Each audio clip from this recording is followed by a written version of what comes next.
Mesdames et messieurs, bonjour. Lors d'une réunion du Conseil de sécurité des Nations Unies, la représentante spéciale de la MONUSCO, Madame Bintou Keïta, a indiqué que le rebelle du 1-23 ont établi un contrôle total sur le minerai du Roubaïa qui représente aujourd'hui 15% de la production mondiale des tantales. Concernant les tensions dans la région, elle a indiqué qu'il existe aujourd'hui un cadre actif de dialogue entre la RDC et le Rwanda, laissant entrevoir une perspective réelle de la paix dans la région. Les habitants des différents villages du groupement Bukombo dans la chefferie de Bouito regagnent progressivement leur village d'origine et quelques mois après les récents affrontements entre les rebelles du 1-23 et les miliciens du groupe d'autodéfense CMC dans cette partie du territoire de Rutshuru. Au moins 2 personnes ont été tuées dans la nuit de lundi à ce mardi dans les chefs-lieux de la province du Nord Kivu. Les corps de ces 2 personnes ont été retrouvés ce matin dans la commune de Goma et de Karisimbi.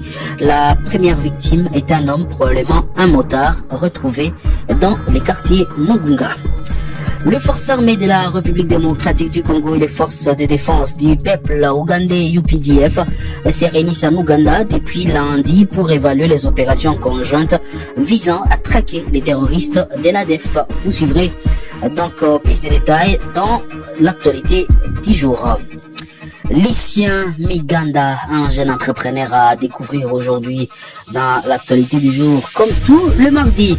Et puis nous allons chuter par cette revision constitutionnelle. Augustin et Kabouya préparent les esprits et critiquent les imperfections actuelles. Nous sommes la référence des informations à l'Est de la République démocratique du Congo. Messieurs et dames, n'oubliez pas de vous abonner. Lors d'une réunion du Conseil de sécurité des Nations Unies, la représentante spéciale de la MONUSCO, Madame Bintou Keïta, a indiqué que les rebelles du 1-23 ont établi un contrôle total sur le minerai de Roubaïa, qui représente 15% de la production mondiale des tantales. Concernant les tensions dans la région, elle a indiqué qu'il existe aujourd'hui un cadre actif de dialogue entre la RDC et le Rwanda, laissant entrevoir une perspective réelle de paix. Au cours de son intervention, Madame Keïta a également exprimé son inquiétude quant aux restrictions des libertés de partis d'opposition, rappelant au gouvernement congolais que la poursuite de réformes ainsi que les renforcements de la confiance et de la cohésion nationale sont des remèdes efficaces contre les appels à la rébellion armée. Suivez ici Madame Bintou Keïta.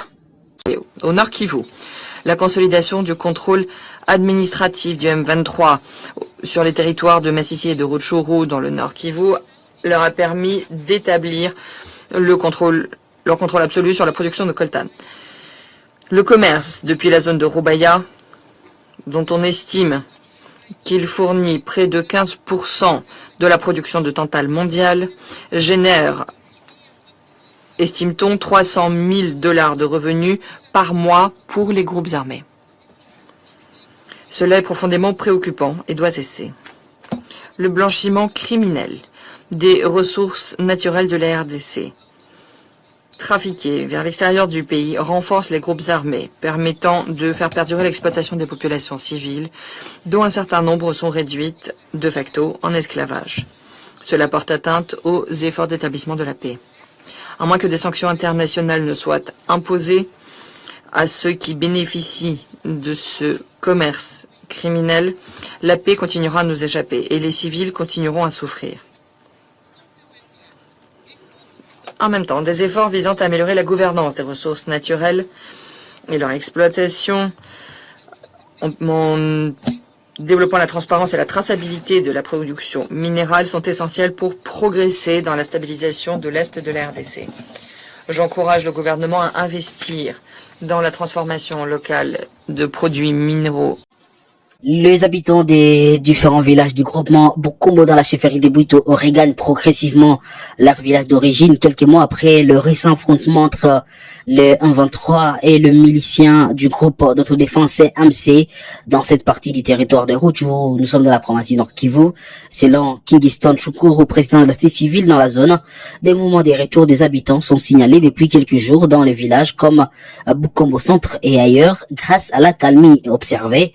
Ces cas de la société civile précise que, malgré les retours de certains habitants, d'autres villages restent toujours inhabités en raison des craintes liées aux exactions de rebelles du 1-23. À Goma, au moins 2 personnes ont été tuées la nuit de lundi à ce mardi 1er octobre 2024 dans les chefs-lieux de la province du Nord Kivu. Les corps de ces personnes ont été retrouvés ce matin dans la commune de Goma et de Karisimbi. La première victime était un homme, probablement un motard, retrouvé mort dans les quartiers Mugunga, dans la commune de Karisimbi, à la limite avec le groupement Roussayo. Nous sommes dans le territoire de Nyiragongo, c'est la cité civile de la commune de Karisimbi. La victime a été tuée par des hommes armés non identifiés.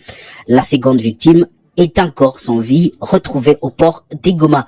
Face à la montée de l'insécurité, un activiste appelle le ministre de l'Intérieur au renforcement de la logistique des policiers. Espoir Aspirine s'exprime ici. Il y a des priorités, il y a des questions urgentes et nécessaires, il y a des questions nécessaires mais qui ne sont pas assez urgentes. Au stade actuel, ce que nous voulons comme priorité, c'est de doter les moyens conséquents à la police, à l'armée, afin qu'ils puissent faire bien les rôles. Tenez, la ville de Goma est une ville de 18 quartiers, mais une ville qui n'a que des dupes, messieurs les journalistes. Comment voulez-vous que la police travaille? Comment voulez-vous que l'armée travaille? Mais aussi, il y a certaines personnes, il y a certaines autorités qui ont choisi la sécurité privée que la sécurité collective. Et c'est ainsi que vous voyez les sociétés de gardiennage, chaque société a plus de 10 policiers. Et chaque société a encore, ce sont des policiers jeunes. Et nous, on nous laisse des policiers vieux. Regardez aujourd'hui la police de la circulation routière. Ils sont devenus à pléthore. Or, ces policiers de la circulation routière, pour nous, ils ne sont pas tellement assez importants que les policiers qui doivent rester attachés à des quartiers. Ils ont choisi de sécuriser les magasins des Indiens et des Libanais que de sécuriser les citoyens congolais. Les forces armées de la République démocratique du Congo et les forces de défense du peuple ougandais UPDF s'est réunissent en Ouganda depuis lundi pour évaluer les opérations conjointes visant à traquer les terroristes de l'ADF. Durant 3 jours, les deux armées passeront en revue les opérations qu'elles mènent conjointement contre les forces démocratiques alliées ADF MTM dans les provinces du Nord Kivu et de l'Ituri, a précisé le lieutenant-colonel Makazukai, porte-parole des opérations Sokola 1 Grand Nord. À Goma, place à l'entrepreneuriat. Lucien Miganda, un jeune entrepreneur, œuvre dans le nettoyage des canapés, matelas, déménagement, salle de bain et autres meubles, ainsi que dans tous les services événementiels possibles dans la ville de Goma. Il s'y vient à ses besoins grâce à l'entrepreneuriat, malgré les découragements de son entourage. Émilie Moutebois nous fait découvrir cet entrepreneur. Lucien Miganda est un jeune entrepreneur de la ville de Goma qui a compris l'importance de l'entrepreneuriat à l'ère actuelle. Il a initié des activités dont l'une est basée dans le nettoyage des canapés, maisons, salles de bain et autres meubles. Et l'autre intervient dans le service événementiel possible. Malgré le découragement de ses proches, Lucien Miganda n'a pas baissé les bras, il croyait à ses capacités. Un jeune entrepreneur qui veut lutter sur le taux de chômage dans la ville de Goma et de Bukavu, car selon lui, le chômage contribue au non-développement de la ville ainsi que contribue au non-développement de la ville et à l'insécurité. Très motivé par ses activités, il appelle à d'autres jeunes de lui emboîter les pas et d'apprendre à faire l'entrepreneuriat car l'impossible n'existe pas, c'est l'objectif nourrit la détermination. Lors d'une rencontre avec le militant de l'Union pour la démocratie et le progrès social, Augustin Kabouya, secrétaire général du parti au pouvoir, a pris position en faveur d'une révision de la Constitution, s'appuyant sur les imperfections des textes actuels en matière de formation de gouvernement et de gestion de mandat présidentiel. Dans son allocution, Kabouya a expliqué que la révision constitutionnelle n'est pas en soi une mauvaise chose et qu'elle serait nécessaire pour corriger certains dysfonctionnements observés dans les systèmes politiques congolais.